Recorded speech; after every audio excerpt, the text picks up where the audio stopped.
మొన్న పీఎంని కలిసారు రేవంత్ రెడ్డి సీఎం గారు. కానీ ఆ రాహుల్ గాంధీ అపాయింట్మెంట్ కోరలేదు. ఆయన ఇవ్వలేదు. అసలు ఏం అంటే రాహుల్ గాంధీకిను ఇటు రేవంత్ రెడ్డికి మధ్య గ్యాప్ పెరిగిందని మీరు అనుకుంటున్నారా? I don't think Rahul Gandhi ever likes to see the face of our chief minister. Rahul Gandhi is aware of the fact that he has been cheated by Revanth Reddy. Revanth Reddy is not working within the party lines. He is not committed to party ideology. He is only a pretender. He is not a true and genuine congressman అనే feeling Rahul గాంధీలో ఉన్నది కాబట్టి the distance has increased. కాబట్టి ఆయన అడిగినా ఆయన appointment ఇచ్చి ఉండేవాడని నేను అనుకోను. ఎందుకంటే అతను వచ్చే కంటే ఒకరోజు ముందు ఒక కమిషన్, డెడికేటెడ్ కమిషన్ అపాయింట్ చేస్తున్నాడు, ఒక జీవో ఇష్యూ చేస్తున్నాడు. That itself shows his lack of commitment to organizing caste census in a proper way. In a way he has belied the hopes of Rahul Gandhi. So Revanth Reddy doesn't deserve any respect, consideration or compassion from Rahul Gandhi. Okay. ఇప్పుడు తెలంగాణలో జరుగుతున్న పరిణామాలన్నీ కేసీఆర్ నిశితంగా గమనిస్తూ ఉన్నారా? ఎందుకంటే SLBC ప్రాజెక్టులో దాదాపుగా 8 మంది చిక్కుకున్నారు. SLB incident is an accident. Okay. We should not try to exploit or take political mileage out of that incident.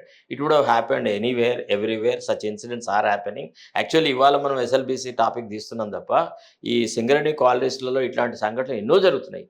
ఎంతోమంది కార్మికులు భూమి లోపల సజీవంగా సమాధవుతున్నారు. అట్లాంటి ఎంతోమంది శ్రామిక జీవులు ఉన్నారు. ఇట్లా చాలా జరుగుతుంది. కాకపోతే ఏంటంటే ఈ ఎస్ఎల్బిసిలో ఎవరైతే ప్రాణాలు కోల్పోయినారో వీళ్ళని తీసే విషయంలో కానీ అక్కడ జరిగేటువంటి రిలీఫ్ మెజర్స్ ఏవైతేనో అవి చాలా మందకొండిగా జరిగినాయి. ఇప్పుడున్న ఈ మంత్రులందరూ ఏజ్డ్ పర్సన్స్. వీళ్ళు హెలికాప్టర్లతో తప్ప వీళ్ళు పోలేరు అక్కడికి. అంటే కారులో ఒక 2 గంటలు 2.5 గంటలు ప్రయాణం చేసేసి ఏ ప్రాంతానికి పోయి ఏదైనా చేయాలంటే చేయలేని ఈ అంత దూరల వ్యవహారం అనమాట. సో కాబట్టి అది ఆ రకంగా పోయింది తప్ప ఇతరత్వం కాదు. రెండవది ఇప్పుడు అప్పుడే కేసీఆర్ని ప్రజలు నమ్మరండి. అది చాలా పొరపాటు. అంతే, దట్స్ ఆల్. అనుభవించినారు కదా 9.5 సంవత్సరాలు. ఎవడంటున్నాడు అండి? చాలా పొరపాటు.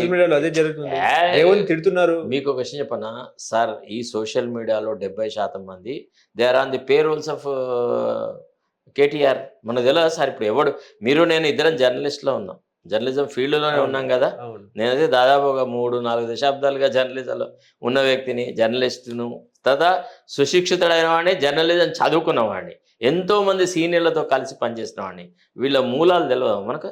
వీళ్ళు ఎవరు ఏ పార్టీకి అనుకూలంగా ప్రవర్తిస్తారు. సోషల్ మీడియా చాలా స్ట్రాంగ్ ఉంది. They are spending more money on social media than anything else. వాళ్ళకు ప్రజలు, ఉద్యమాలు ఇట్లాంటి కంటే ఎక్కువగా ఏంటంటే సోషల్ మీడియాలో 4 పట్టుకుంటే సరిపోతుంది. సోషల్ మీడియా వల్లనే మేము ఓడిపోయినాం కాబట్టి అదే సోషల్ మీడియా ద్వారా మేము మళ్ళీ అధికారులకు వస్తా అనే ఒక భ్రమలో కేటీఆర్ ఉన్నాడు. రేపటి రోజున ఏదన్నా జరిగినప్పుడు అప్పుడు ఆయనకు విషయాలు వాస్తవాలు తెలుస్తాయి. ఓకే.